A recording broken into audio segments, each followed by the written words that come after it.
오늘 저녁에는 국가와 자유에 대해서 오늘 말씀을 나누고자 합니다. 우리 성도는 두 가지의 나라에서 살아갑니다.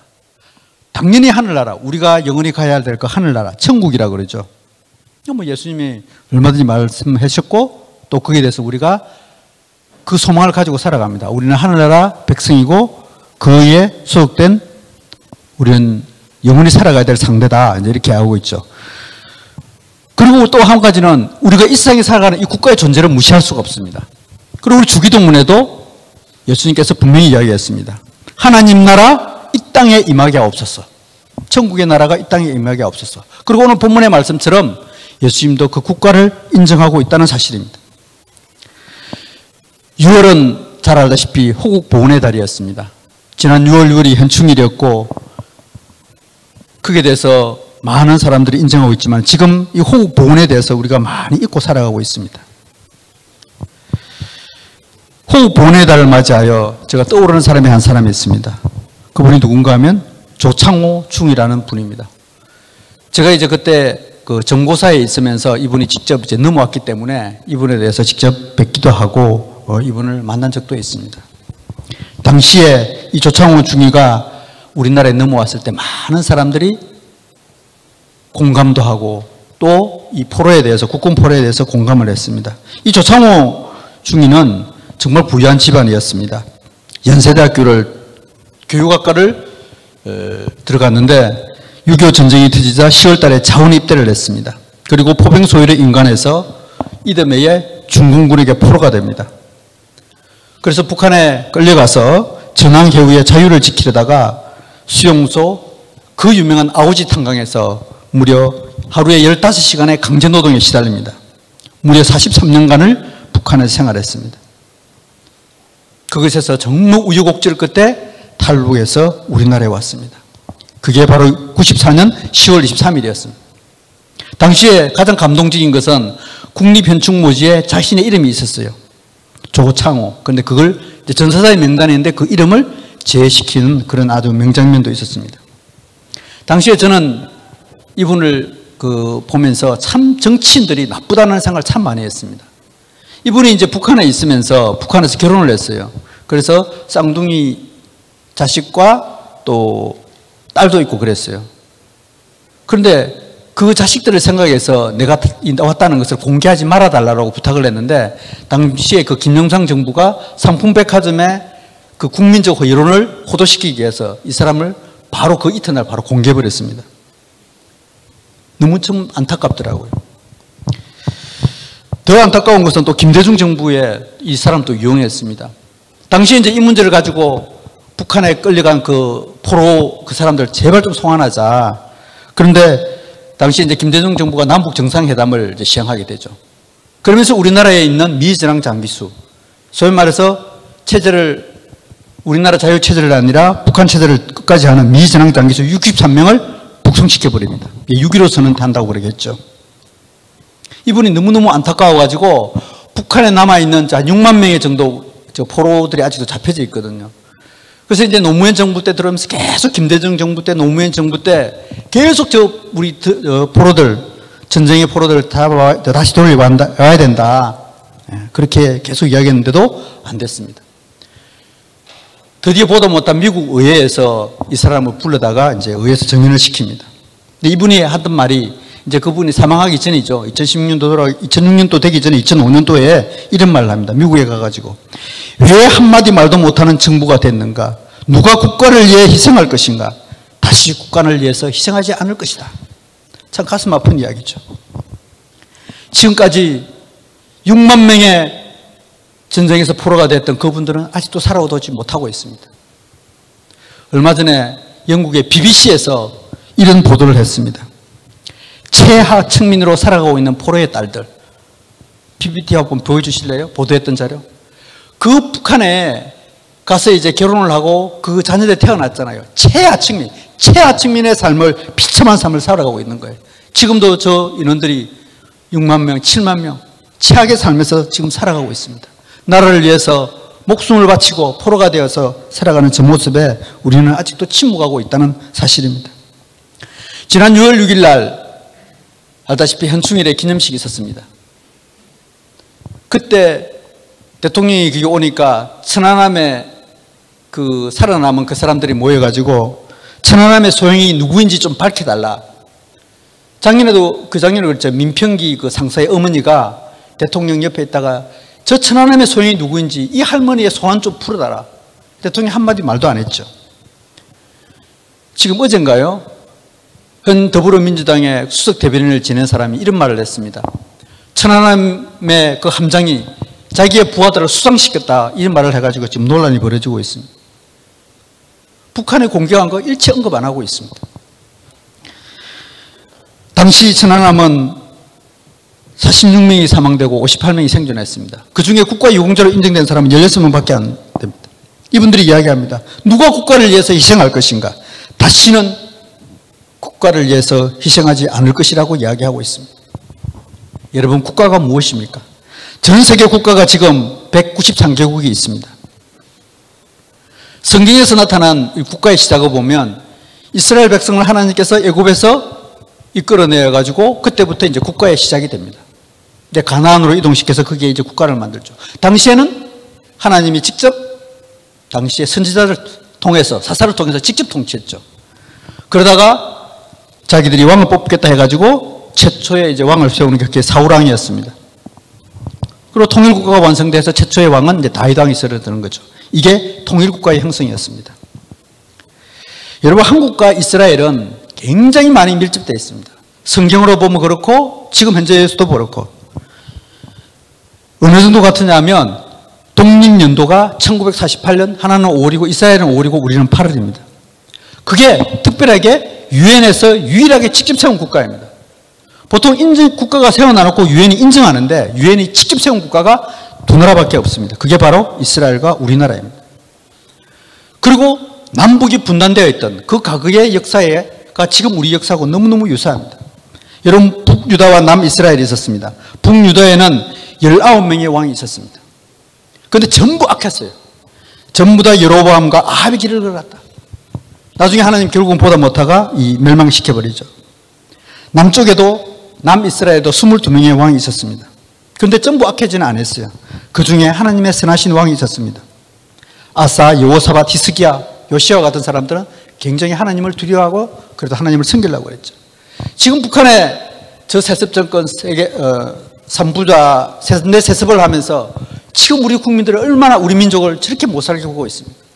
최빈국의 나라에서 밥도 못 먹어가지고 굶어 죽는 사람이 300만까지 생긴 저 나라. 북유다의 모습과 너무나 유사한 모습입니다. 우리나라 자유 대한민국은 하나님의 은혜와 간섭으로 이루어진 나라고 국가입니다. 전 세계 선교 역사에서 3,000명의 최엘리트 선교사를 보낸 국가가 있습니까? 전 세계에서? 이스라엘 민족이 2000년 동안에다가 유엔에서 직접 세운 국가였지만 우리 한국은 그 조선의 그 어려운 환경에서 무려 3,000명의 최고의 엘리트가 우리나라에 들어와서 직접 복음을 전했습니다. 이것은 선교 역사에서 전무후무한 기록입니다. 있을 수 없는 기록이 대한민국에서 조선 말기에 일어났습니다. 건국과 중에 이승만이라는 하나님의 세우신 지도자를 통해서 또 1948년도 의회를 개강하면서 최초로 기도로 세워진 창조주 하나님을 인정하고 기도로 세워진 전무후무한 국가가 바로 우리 대한민국입니다. 하나님의 은혜와 간섭이 아니고는 이루어질 수 없는 국가입니다. 제가 지금부터 소개할 이 자료는 저희 가난 인간 동기가 한 분이 계십니다. 같이 이제 군에 같이 소위로 인간했던 분이 한 분 계시는데 얼마 전에 전역을 했어요. 여러분 잘 알다시피 여기 논산훈련소 소장으로 이제 사다가 이분이 전역을 하시는데 정말 고넬로와 같은 그런 신앙 깊은 장로님이세요. 구제수 장군이라고. 그 논산훈련소에 병사들이 입대하면 한 사람에도 세례를 더 주기 위해서 헌신적으로 했던 그 장로님이 저에게 지난 월요일 날 문자를 이제 보내왔어요. 이번에 이제 월드뷰라는 곳에 자기가 한국 전쟁을 보면서 하나님의 은혜가 아니고는 이걸 설명할 수가 없다. 그러면서 그 자료를 보내줬어요. 그래서 그 자료를 보는 순간 저도 너무 감동이 되고 그래서 제가 오늘 그 장로님께 이 내용을 가지고 좀 설교를 좀 했으면 좋겠다라고 이렇게 말씀도 드렸어요. 제가 오늘 그 내용, 한국 전쟁에 나타난 하나님의 간섭과 도움에 대해서 한번 살펴보고자 합니다. 이분이 한국 전쟁에서 하나님의 직접적인 개입과 간섭이 있었다. 그걸 5가지로 이렇게 분류를 했습니다. 제일 첫 번째, 6.25 전쟁이 일어나기 전에 이제 대한민국이 건국되고 나서 3가지 큰 사건이 있었습니다. 그게 무슨 사건이냐면 제주 4.3 사건, 그리고 여수 순천 반란 사건, 대구 폭동 사건입니다. 48년도에 제주 4.3 사건과 여수 반란 사건, 대구 폭동 사건인데 이 3개 사건이 없었으면 대한민국은 전쟁에서 승리할 수 없다는 겁니다. 전쟁을 할 때 가장 중요한 것이 뭔가 하면 지휘체계의 단일화입니다. 명령이 내려가면 그 명령을 끝까지 수행할 수 있는 이 지휘체계가 돼야 돼요. 이게 없으면 전쟁을 절대 수행할 수가 없습니다. 그런데 만약에 그 4.3 사건이 이 3개 사건이 일어나지 않았더라 그러면 지휘체계 혼란으로 오히려 아군이 싸는 이런 현상이 발생하는 거예요. 명령이 먹히지 않으니까 전쟁을 치를 수가 없다는 거죠. 특히 여러분 잘 알다시피 대구 사건 같은 경우에는 이 박헌영이가 직접 개입했습니다. 제주 4.3 사건 같은 경우는 북한에서 직접 개입했습니다. 여수 순천 같은 경우는 군대 내부에서 폭동이 일어나가지고 군대가 군대를 공격하는 사건이 있었습니다. 이 3개의 사건이 일어나지 않았다 그러면 한국 전쟁을 치를 수 있는 지휘체계가 확립이 안 됐다는 사실이었습니다. 미리 당시에 보면 어려웠지만 지휘체계 단일화를 순수화를 시켜서 지휘체계를 확립했다는 사건이었습니다.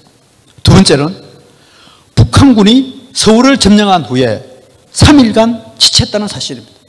이것은 지휘체계에서 있을 수가 없어요. 그 탱크 240대를 끌고 북한은 서울을 점령하고 나서 그냥 그대로 밀어버리면 그냥 쑥대밭이 돼버리는 거예요. 우리 한국 후방에 뭐 있습니까? 당시에 6.25 전쟁 중에 많은 군인들이 내보냈는데 그것은 농번기였기 때문에 그렇습니다. 먹고 살기 힘드니까 군인들을 전부 집으로 보내가지고 농번기 일도 없도록 했거든요. 근데 3일 만에 그냥 서울을 점령해버리는데 참 신기하게 거기서 3일 동안 지체를 했습니다. 하루 만에 서울 점령하고 3일 동안 지체했다. 이것은 보이지 않는 하나님의 손길이다. 전쟁의 원칙은 공격기세 유지라는 겁니다. 계속 밀어붙여야 사람들이 공포심을 느끼고 빨리 신속하게 할 수 있다는 겁니다. 그런데 서울에서 3일간 지체하면서 아주 유명한 우리 한강 방어선이 쳐지게 됩니다. 이 한강 방어선이 구축됨으로 해서 메가더 장군이 6월 19일 날 6시, 아침 새벽 6시 10분에 이 한강 방어선을 시찰하게 됩니다. 아주 유명한 사건이죠. 그 신동수 이병 사건. 혹시 그 PPT 있을 겁니다. 바로 저 사건입니다. 당시 메가더 장군이 시찰을 하면서 병사 한 명에게 물었습니다. 기관은 언제까지 여기를 지킬 것인가? 왜 당시에 신동수 이병이 그럽니다. 저는 중대장의 철수명령이 없는 한 절대 후퇴하지 않을 겁니다. 여기서 죽고 여기서 지킬 겁니다. 아주 용감한 군인이구만. 그래서 기관은 지금 소원이 무엇인가? 그러니까 이 신동수 이병이 그런 이야기를 합니다. 나에게는 지금 무기와 탄화를 주십시오. 내가 지키겠습니다. 메가더 장군이 거기서 감동해가지고 야, 여기에 이 사람들을 살려야 되겠다. 바로 미군의 참전 결정을 하게 됩니다. 이 사건으로 해가지고 빨리 이제 신속하게 되어질 수 있는 아주 결정적이 되었고 또 3일간 대비함으로써 우리 한국군들이 후퇴한 병사들이 살아남을 수 있는 계기가 됐다. 이건 하나님의 도움이 아니고는 있을 수 없다. 세 번째 하나님의 개입 사건은 인천 상륙작전이라고 이야기하고 있습니다. 여러분 인천 상륙작전은요 당시에 유엔군이라든지 미군이라든지 한국군에서 도저히 저건 성공할 수 없다. 성공 확률이 얼마? 5,000분의 1이다. 5,000번을 계속했을 때 성공은 딱 한 번이다. 이건 작전이 있을 수가 없어요. 저런 작전을 할 수가 없습니다. 여러분 5,000번을 했을 때 그게 한 번 되는 거 보고 그걸 갖다가 수많은 병사들을 투입해가지고 그걸 하겠다? 이건 불가능한 일이에요. 당시에 메가더 장군만이 기도하면서 결심하게 됩니다. 최악의 조건하에 하나님의 도우심이 있다 그러면 성공할 수 있을 것이다. 당시에 그 학도의원군들이 그 육군본부 작전명령 174호가 날아났는데 이런 게 있습니다. 당시에 이제 그 고등학생들이나 이제 학도의원군을 해가지고 막 그 모였어요. 근데 그 중에 인천 상륙전 하려 그러면 그 상륙할 그 지역에 북한군들을 탐지하고 이들 교두부를 확보하는 그때 필요한데 그 당시에 자원했던 그 병사들이, 학도오용군들이 고등학생 722명, 지원요원 56명이 여기에 투입됩니다. 당시에 이를 통해서 전사자 139명, 부상자 92명, 행방불명된 사람도 수십 명입니다. 이름도 없이 군문도 없이 그 사람들이 도하고 그 사람들이 희생이 됐습니다. 이 땅에 뿌려진 젊은 피의 희생이었습니다. 결국 이 인천 상륙작전이 성공함으로 해서 엄청난 사람들의 인명피해를 줄이고 있었습니다. 만약에 낙동강 방어선에서 거기서 계속 전투만 이루어졌다 그러면 수많은 사람들이 죽을 수밖에 없어요. 왜? 거기에는 백병전이 계속 벌어지고 우리는 무기에 딸리고 끊임없이 수많은 사상자가 돼야 되는데, 인천 상륙작전이 성공함으로 해서 북한 군대는 이제 허겁지겁하게 된 거예요. 테러가 막혔잖아요. 보급이 안 됐잖아요. 그러니까 뒤에 있으니까 결국은 도관의 대전처럼 낙동강 방어전선에 방어 공격하던 그 사람들이 그 두려움에서 그냥 그대로 포로가 돼버린 거죠. 엄청난 효과가 있었습니다. 결국은 완전히 전세를 뒤집을 수 있는 결정적인 계기, 인천 상륙작전이었습니다. 5,000분의 1 속에서 하나님의 승리가 아니고는, 하나님의 기도가 아니고는 이루어질 수 없는 그 사건이 하나님의 직접 개입한 사건이다. 네 번째로는 신속한 미군의 투입과 유행군의 결정이다. 여러분 잘 알다시피 루즈벨트 대통령이 1945년도 4월 12일 날 63세 이후로 갑자기 산책하다가 갑자기 사망하게 됩니다. 이 루즈벨트 대통령은 당시에 공산주의에 대해 잘 몰랐기 때문에 그쪽에 오히려 무기를 대주고 제2차 세계대전에 독일을 공격해서 소련과 손을 잡았습니다. 만약에 루즈벨트 대통령이 살아있다 그러면 공산주의가 들어왔을 때 어쩌면 빨리 미군이나 유엔군이 투입 안 될 수도 있었습니다. 그런데 갑자기 이 사람이 죽어버렸어요. 그리고 후임자 트루만 대통령이 들었었습니다. 이 트루만 대통령은 이 공산주의에서 잘 알고 있었거든요. 이분이 이런 이야기를 합니다. 한국 전쟁은 공산주의자들의 자유민주주의에 대한 침입이다.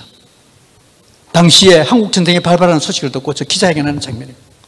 공산주의자들이 자유민주주의를 침입했기 때문에 얘네들을 우리는 물리쳐야 된다. 그래서 미국은 한국 전쟁이 발발한 지 이틀 만에 참전 결정을 하게 되고 유엔군은 3일 만에 참전 결정을 하게 됩니다. 그런데 그 참전 결정 과정에 여러분 잘 알다시피 유엔은 안보리라는 국이 있습니다. 이 5개국, 소련, 중국, 영국, 프랑스, 미국, 이 5개국이 한국이라도 한 개 국가라도 반대하면 그게 할 수가 없어요. 그런데 여러분 잘 알잖아요. 당시 소련이 이 안보리에 불참해버렸어요. 어떤 우여곡절이 모르지만 그러면서 3일 만에 유엔군이 참전하게 됩니다. 여러분 유엔군이 창설된 이래 최초의 전투병을 파견하는 놀라운 사건이 일어남으로써 이 대한민국의 전쟁은 이제 새롭게 어떤 국민을 맞게 된 거죠. 전무후무한 어떤 기록의 역사가 이루어졌습니다. 5번째, 한국 전쟁에 대한 유엔군의 지원이었습니다. 이 조그만 나라, 가장 비참한 나라, 그 가난한 나라, 한반도에 반도 안 되는 그 나라를 위해서 전투병 파견만 16개국이었습니다. 실제 전투에 투입한다는 것은 내 병사, 우리 국민이 저곳에 가서 죽을 수 있다는 그 사건이었거든요. 그런데 16개국이 PPT 한번 보여주세요. 참전을 했습니다. 그 앞에 거예요. 다음입니까? 예. 당시 미군은 178만 명, 연합국까지. 엄청난 자기의 아들들을 대한민국의 이 조그만 나라를 살리기 위해서 파견했다는 사실입니다. 당시에 보면 의료지원국, 다음 또 한번 보시죠. 의료지원국 5개국, 그리고 물자지원만 39개국, 우리 한국전쟁, 우리 이 대한민국을 지키기 위해서, 이 자유를 지키기 위해서 60개국이 한국전에 투입됐습니다. 제1차 세계대전, 제2차 세계대전보다도 그때 있는 연합국보다도 이 탄일국가는 최고의 국가가 참전하는 놀라운 역사가 일어났습니다. 인류 역사상 한국전쟁만큼 많은 국가가 투입된 데가 없습니다. 이게 하나님의 은혜와 섭리가 아니고는 이걸 설명할 수 없다는 거죠. 이 구제수 장군이 이렇게 5가지 정리를 해서 이걸 이렇게 정리를 했더라고요. 여러분, 수많은 사람들의 피가 뿌려지고 목숨을 바쳐서 우리의 자유 대한민국을 지켰다는 사실입니다. 사무엘상 17장 41절에 전쟁은 하나님의 손에 있다라고 분명히 이야기하고 있습니다. 왜 그래요? 수많은 생명들이 죽습니다. 그리고 한국과의 전망과 관련되어 있습니다. 전쟁은 하나님이 직접 개입해서 하신다고 되어 있습니다. 한국전쟁, 하나님이 개입하지 않고서는 일어날 수 없는 것이 일어났다는 사실입니다. 우리는 한국전쟁을 통하여 공산주의의 실체를 알게 되고 자유의 소중함을 깨닫는 너무나 소중한 기회가 되었습니다. 그 전까지는 우리나라의 78%의 사람들이 공산주의와 사내주의를 선호했습니다. 그러나 한국전쟁을 통해서 자유의 소중함을 깨달았고 공산주의의 실체를 알게 되는 결정적인 계기가 되었습니다. 그 이후에 우리 한국에서는 지금 이제 우리 선배 되시는 분들은 자유가 결코 공짜가 아니라는 사실을 우리는 너무나 잘 알고 있습니다. 프리덤 이전 나프리, 미국이 한국전 참전 기념비에 이름도 없이 빛도 없이 저 무명의 나라 그곳에 자유는 결코 공짜가 아니다라고 미국의 워싱턴 미국지 참전 기념비에 가면 저렇게 적혀져 있습니다. 그 바닥에 가면 이렇게 또 적혀져 있어요. 우리의 국가는 결코 알지 못한 나라, 만난 적도 없는 사람을 지키기 위한 부름에 응답한 우리의 아들과 딸들에게 경의를 표한다. 바닥 입구에 가면 저렇게 적혀 있습니다. 5만 3천 명이 직접 목숨을 잃었고 10만 명 이상이 미국이 부상당하고 이 자유를 지키기 위해서 했다는 사실입니다. 오늘날 우리가 이 자유 누리는 이 자유는 결코 공짜로 주어진 것이 아니라는 사실을 다시 한번 기억했으면 좋겠고, 특히 한국전쟁을 통하여 하나님이 직접 개입하신 그 사건을 다시 한번 기억하는 그런 시간이 되었으면 좋겠습니다. 체제에 대해서 잠시 말씀을 드리겠습니다. 지금 우리 대한민국이 많이 위험하다 그러는데 여러분 노갈레스라는 도시를 혹시 아시는지 모르겠습니다.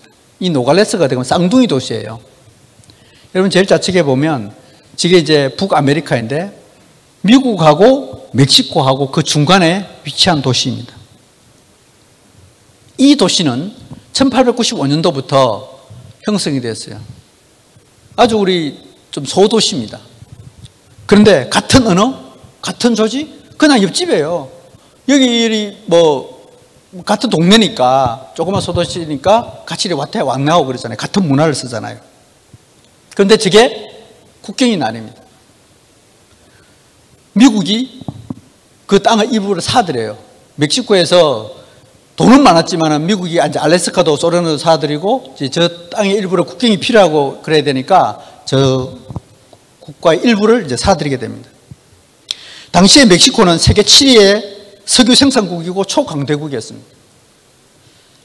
그런데 지금 어떻습니까? 지금 멕시코는 국민소득이 1인당 10,000불도 안 돼요. 약 9,300불밖에 안 돼요. 미국은 6만 불입니다. 6대 1이에요. 똑같은 도시인데. 똑같은 도시에 살면서 친척이 한쪽에는 사촌이 저쪽에 살고 있는데 너무너무 잘 살아. 한쪽에는 이렇게 쫄딱 망해 있어. 물론 지금은 다 이제 펜스가 다 쳤었습니다. 하도 멕시코에서 그쪽으로 많이 넘어가요. 너무 차이가 많이 나요. 이게 뭡니까? 체제의 차이예요. 여러분 멕시코도 여러분 자유민주주의라 국가라 합니다. 미국도 마찬가지입니다. 근데 똑같은 자유민주주의를 하고 있는데 한국과는 너무너무 잘 살고 한국과는 쫄딱 망하고 거지처럼 살아가고 있습니다. 이게 왜 그럴까요? 체제의 문제입니다. 정치 지도자와 체계가 잘못되면 엄청난 이 발전이 차이가 있다는 사실을 알 수가 있습니다. 더더욱 더 분명한 거죠. 우리 남북한만 보면 뻔히 알잖아요. 여러분 남북한이 38선이 갈리기 전에는 북한이 우리보다 3배 잘 살았어요. 지금 저 사진 여러분 보면 압니다. 여러분 전력의 수급, 인공위성이 찍은 사진이에요. 북한은 전기가 안 들어가잖아요. 우리는 이 전기가 풍요해서 이 전기가 소중함도 몰라요. 북한은 전기 소중함을 느끼면서 얼마나 그 사람들은 굶어 먹는 문제부터 그래 있다는 사실 너무너무 잘 알잖아요. 경제 규모 짧은 이 70년 동안의 전쟁 이후에 경제 규모만 53분의 1. 북한은요 우리 대전시보다도 못해요. 전체 국내 생산이. 우리나라 GDP의 1.8% 수준. 이게 지금 북한입니다. 체제가 잘못되었을 때 어떻게 차이 나는 것을 단적으로 보여주는 사실이죠. 만약에 우리가 6.25 전쟁을 통해서 그 당시에 우리가 쳤다 그러면 또 안 그러면 정치 지도를 잘못 만나가지고 됐다면 우리는 어떻게 되겠어요?